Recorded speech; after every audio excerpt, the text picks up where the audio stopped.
Rising from the jagged granite of Lake Superior, St. Helena Island Lighthouse loomed like a sentinel against the endless waves. The year was 1873, and the northern reaches of Michigan's Keweenaw Peninsula had begun to feel the urgency of navigation. The lake, magnificent and merciless, had claimed countless vessels, and mariners whispered of the ghostly lights that appeared on storm-tossed nights. The United States Lighthouse Board had decided that St. Helena Island, remote and windswept, was the perfect vantage point to prevent further tragedies. Constructing the lighthouse was no small feat. Workers endured brutal northern winters, their fingers numb from the icy spray of the lake. Timber, stone, and iron had to be ferried across turbulent waters, often at great personal risk. The lighthouse itself was a brick tower, sturdy and austere, its red lantern a stark contrast against the grey sky. From its balcony, keepers could see the vast expanse of Superior, a shimmering mirror by day and a black churning abyss by night.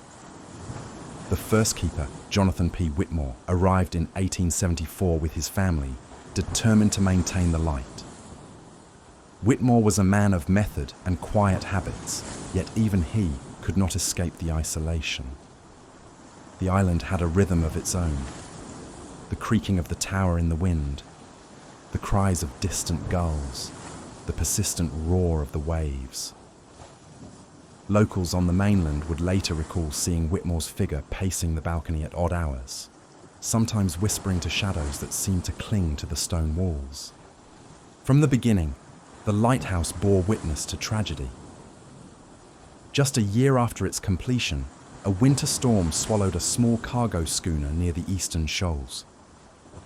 Whitmore had watched helplessly from the balcony as the vessel's mast snapped and the crew was thrown into the frothing waters.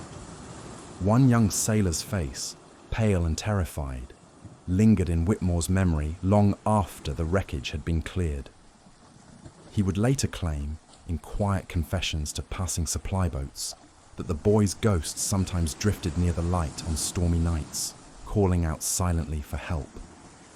Supplies were sporadic, and winters often meant weeks without human contact beyond the occasional supply boat. It was during these months that the lighthouse seemed most alive. Keepers reported hearing footsteps where none had passed, doors creaking open despite the windless corridors, and the soft, almost musical hum of the Fresnel lens spinning, even when the lamp was extinguished. Visitors in later decades would swear the tower was haunted, a spectral echo of the men and women who had lived and died in its shadow. Yet, amid the isolation and the tragedies, the lighthouse held its purpose, guiding sailors safely past the deadly shoals. Its light cut through fog, storms, and darkness alike, a steadfast eye against the lake's wrath. But for those who called the lighthouse home, the price of vigilance was heavy, and the island held memories that the water itself seemed to preserve, a memory that some claimed was not entirely of this world. Life on St. Helena Island was a study in extremes. Summers brought sunlight that glittered across Lake Superior, painting the waves with golden flecks. But they also brought storms that rose with alarming speed, turning the placid lake into a relentless expanse of jagged water. Winters, by contrast, were merciless, blanketing the island in snow and ice so deep that supply boats often failed to reach the lighthouse for weeks. For the keepers and their families, the days were long, the nights longer, and solitude was a constant companion.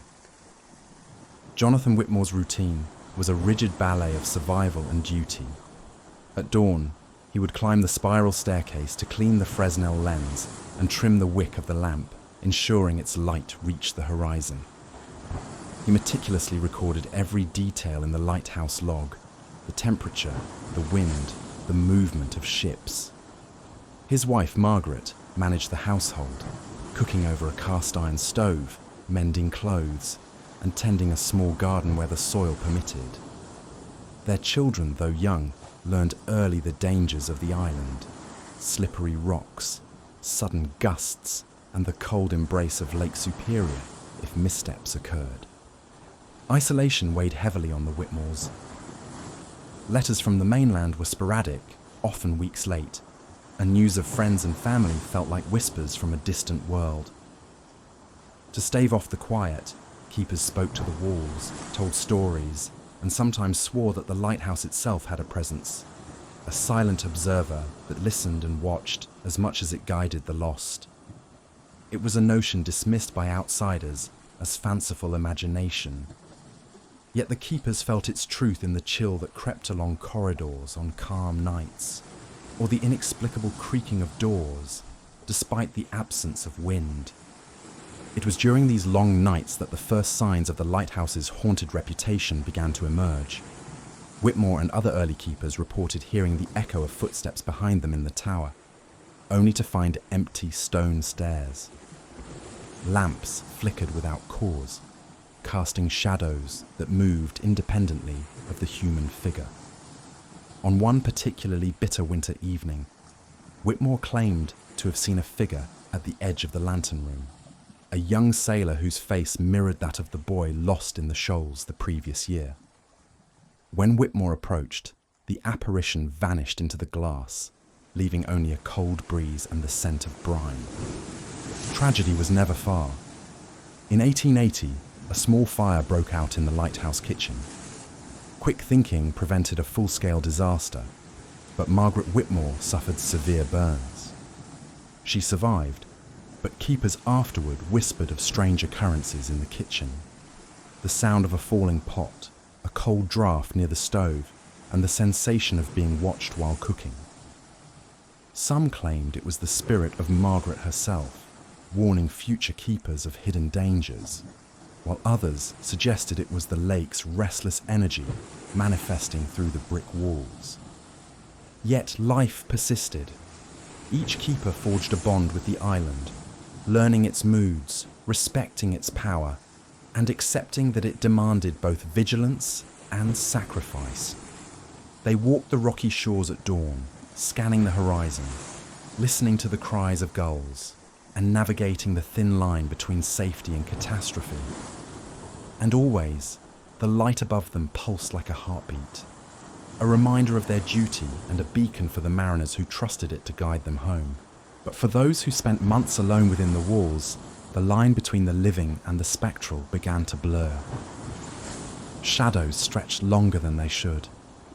Whispers echoed in the spiral staircases, and sometimes, in the dead of night, the keepers heard the unmistakable sound of children laughing on the rocky cliffs, though no children had set foot on the island in decades. Lake Superior had a reputation that earned it nicknames both reverent and fearful.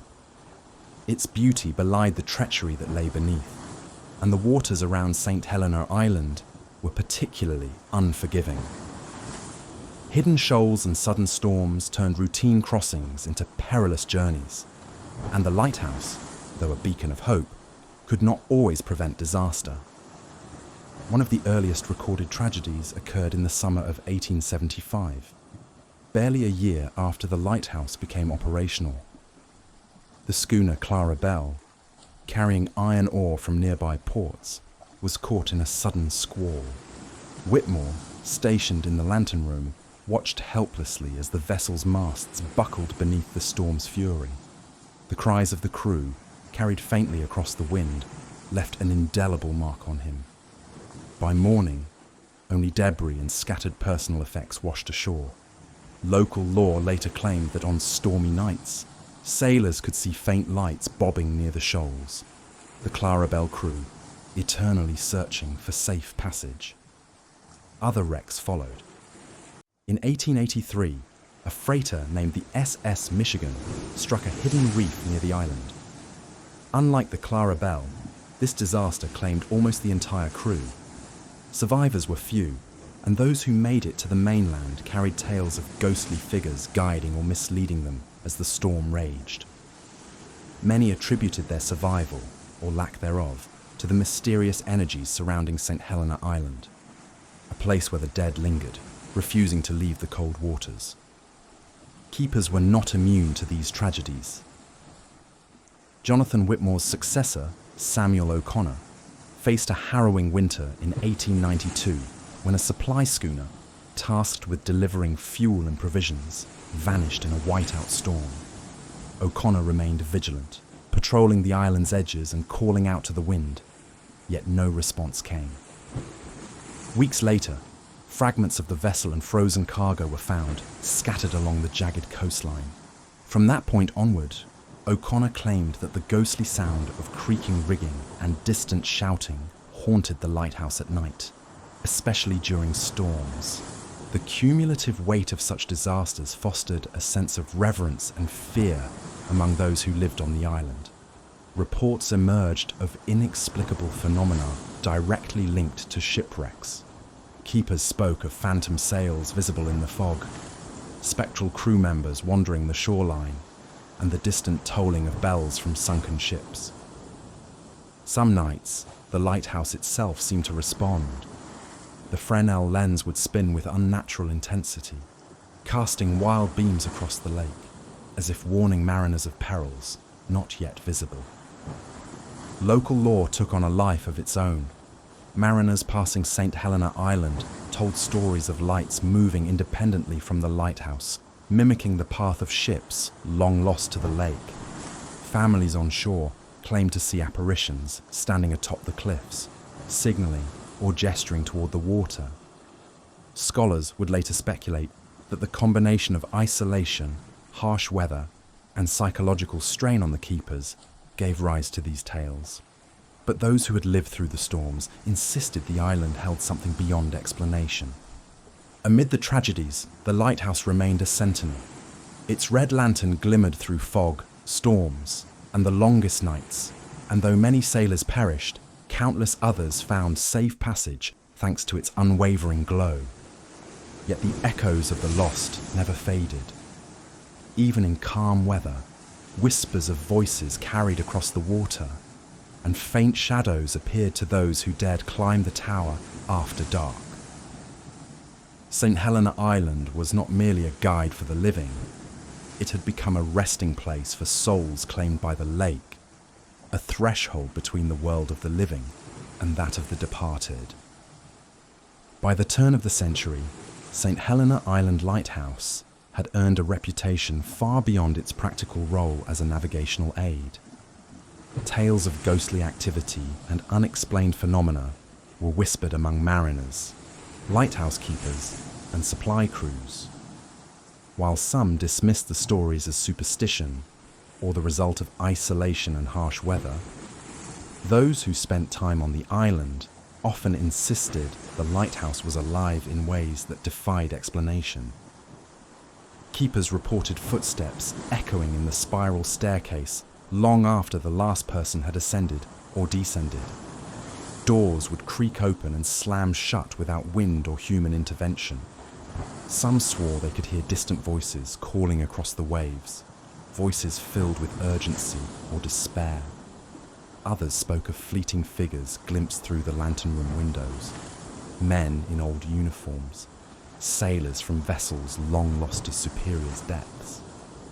One of the most persistent legends involved a small boy, said to be the spirit of the sailor who perished in the Clara Belle wreck of 1875.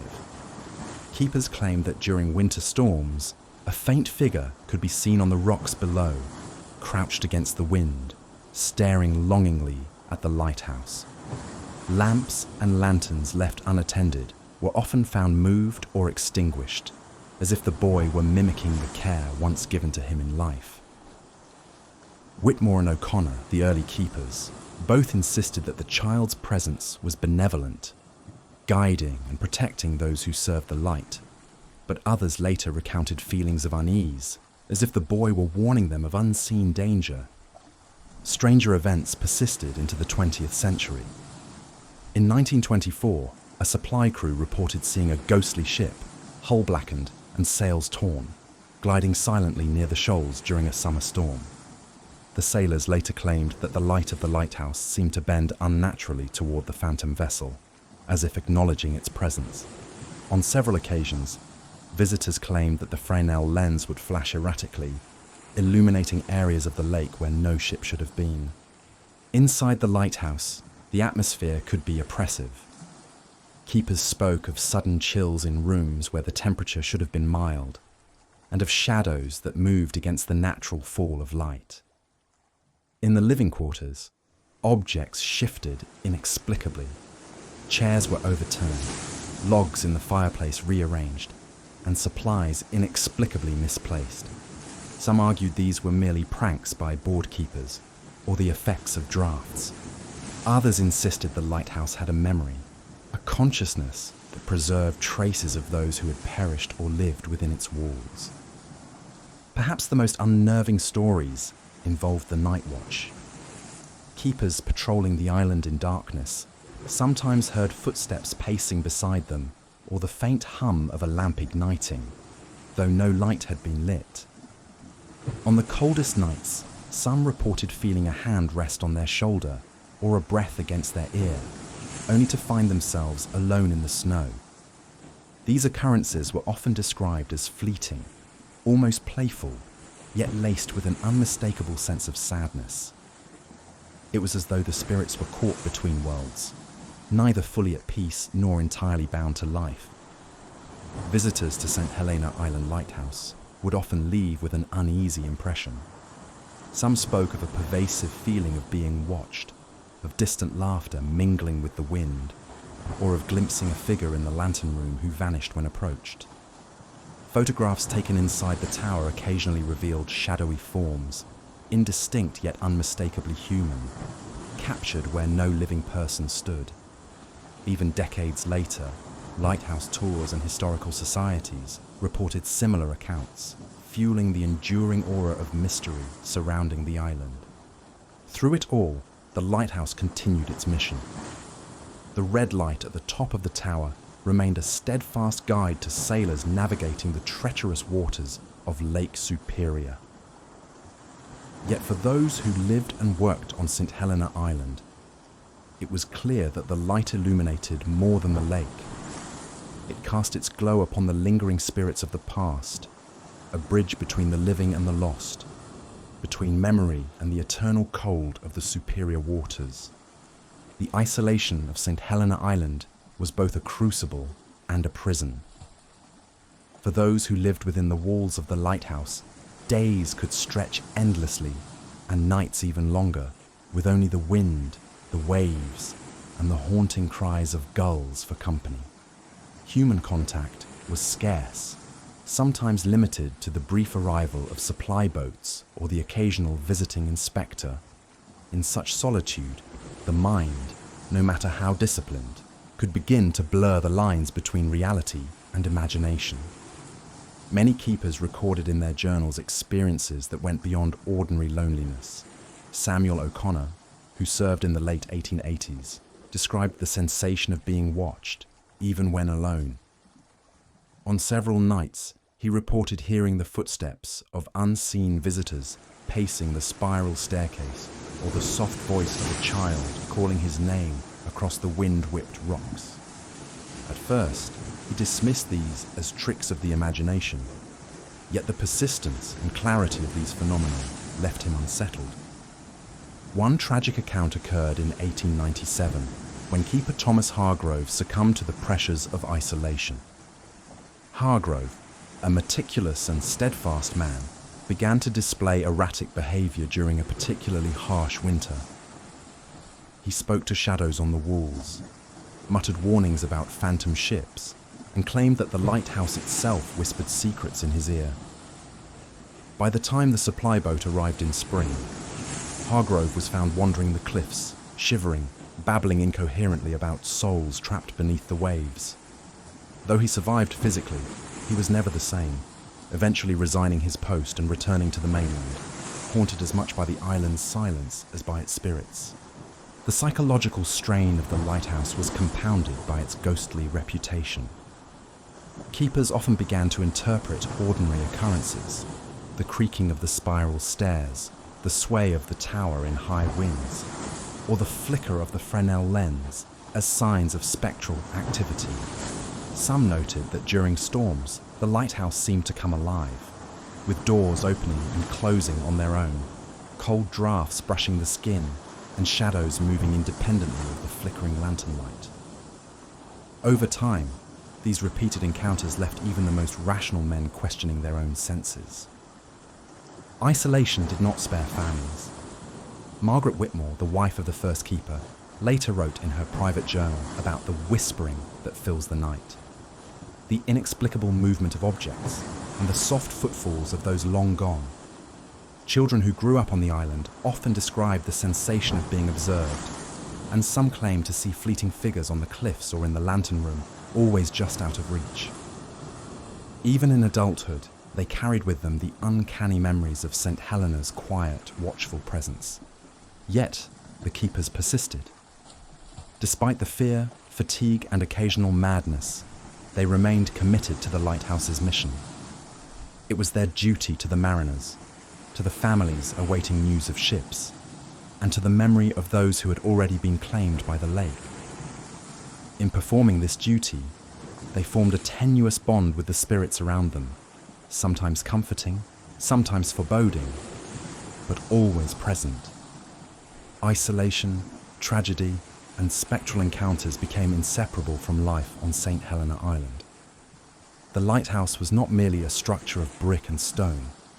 It was a living, breathing entity, its history etched into every step of its spiral staircase, every crack in its walls, and every flicker of its guiding light.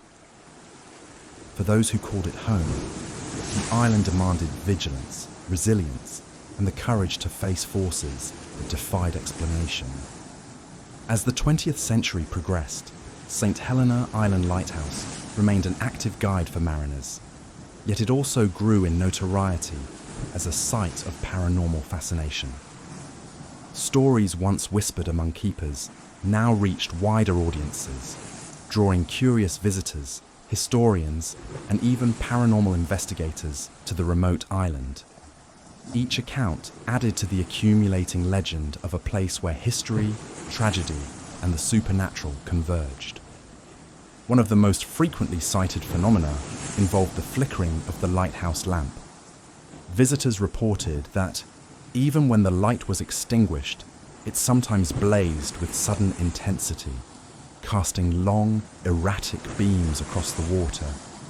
On foggy nights, some claimed they saw ghostly vessels gliding silently toward the shoals, only to vanish when approached. It was as though the lake itself preserved memories of past wrecks, replaying them for those brave enough to watch. Historians who studied the lighthouse often spoke of a weight upon the island, a sense that time moved differently there. Journals left by keepers in the late 1800s were filled with strange notations. Doors that opened of their own accord, voices echoing in the night, and glimpses of figures in the lantern room. Some modern visitors who examined these logs claimed to feel an eerie resonance with the accounts, as if the spirits of the keepers and sailors lingered, unwilling to be forgotten. Paranormal investigators, arriving with cameras and recording equipment, frequently reported anomalies. Shadowy figures appeared in photographs, sometimes in places with no one present. Audio recordings occasionally captured faint footsteps, distant laughter, or the indistinct sound of a child's voice, echoes attributed to the boy of the Clara Bell or other lost souls. Though skeptics suggested drafts, faulty equipment, or the mind's tendency to find patterns, the sheer number and consistency of reports lent credibility to the island's haunted reputation. Visitors recounted strange experiences within the tower itself. Some spoke of a presence behind them while climbing the spiral stairs, only to find the steps empty when they turned. Others described objects moving subtly in living quarters or the kitchen, as if unseen hands were maintaining routines from decades past. In winter, when the island lay under deep snow and isolation was absolute, the sounds of distant voices or footsteps became particularly pronounced, reinforcing the eerie legacy of the lighthouse. Local lore further enriched the mythology. Fishermen from nearby ports claimed that on certain nights, lights danced atop the island, separate from the lighthouse itself, leading them to believe that the spirits of lost mariners had taken on spectral forms. Tour guides told stories of keepers who vanished temporarily, only to reappear later, claiming to have wandered through corridors filled with figures from another time. These tales, passed down through generations, solidified the lighthouse's image as a threshold between the living and the dead. Yet, for all the ghostly accounts, the lighthouse continued to serve its practical purpose. Mariners relied on its beam, historians preserved its history, and visitors respected both its natural beauty and its otherworldly reputation. St. Helena Island had become more than a beacon. It was a repository of memory, loss, and unresolved presence. A place where the echoes of the past remained vivid, haunting, and tangible. Even today, the island calls to those who seek history, adventure, or the thrill of the unexplained.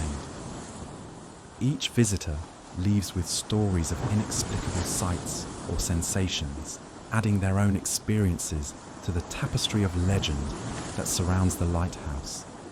St. Helena Island remains a living chronicle of human courage, natural fury, and the spirits who dwell quietly alongside the keepers who dedicated their lives to guarding the light. Through decades of storms, shipwrecks, and isolation, St. Helena Island Lighthouse endured. Its brick walls and iron lantern bore witness to human triumphs and failures, each tragedy etched into the fabric of the island. For keepers, the lighthouse was a place of duty and sacrifice. For sailors, it was a guardian. And for those attuned to the unseen, it was a bridge to the restless spirits who lingered there. The legacy of the lighthouse is inseparable from its tragedies. Dozens of ships, from small schooners to larger freighters, met their end along the hidden shoals surrounding the island. Each wreck left behind loss, grief, and, according to legend, the spirits of those who never reached safety. Keepers over the years spoke of hearing the creaking of long-sunken vessels in the dead of night, of hearing faint calls for help on calm days, and of glimpsing figures in old maritime uniforms walking the cliffs. These persistent apparitions suggested a place where time and death had little power to erase memory. Yet the lighthouse's tragedies were not limited to shipwrecks. Life on the island itself was perilous, particularly for keepers and their families. Frostbite, accidents, and the psychological toll of isolation claimed more than a few lives. Thomas Hargrove's descent into madness in the late 19th century, the near-fatal fire that scarred Margaret Whitmore, and the countless injuries sustained while navigating the rocky coastline reinforced the sense that St. Helena demanded respect, vigilance, and endurance. Despite, or perhaps because of, these tragedies, the lighthouse continued to shine. Its light was a symbol of resilience, cutting through storms and fog, warning the living of dangers below. Keepers understood that their labor was sacred, not only preserving lives, but honoring the memory of those who had been lost. Some claimed that the spirits themselves were protective, guiding the keepers' hands, warning them of impending storms, or illuminating unseen hazards on the rocks. Modern visitors attest that the legacy of the lighthouse is alive in subtle ways. Ghostly figures are reported in photographs, whispers echo along empty corridors, and a sense of being watched pervades the tower. Paranormal enthusiasts interpret these phenomena as evidence of a lingering presence, while historians emphasize the weight of isolation and history in shaping these accounts. Perhaps both are true. The island holds memory, both human and spectral, and its light is a witness to both realms. Even today, St. Helena Island Lighthouse commands respect. Its Fresnel lens, meticulously maintained, continues to guide mariners across treacherous waters, while the stories of ghostly sailors, lost children, and haunted corridors persist in local lore. The island is a testament to human endurance and the mysteries that persist when nature, isolation, and tragedy converge. Ultimately, The lighthouse stands as a symbol of continuity amidst chaos. Storms rage, waves crash, and ships are still lost to the lake, yet the light endures. It is a sentinel of hope for the living and a beacon for the dead, a structure where history, tragedy, and the supernatural converge in a way few places can rival. On St. Helena Island, the past is never truly gone, and the light never truly dies.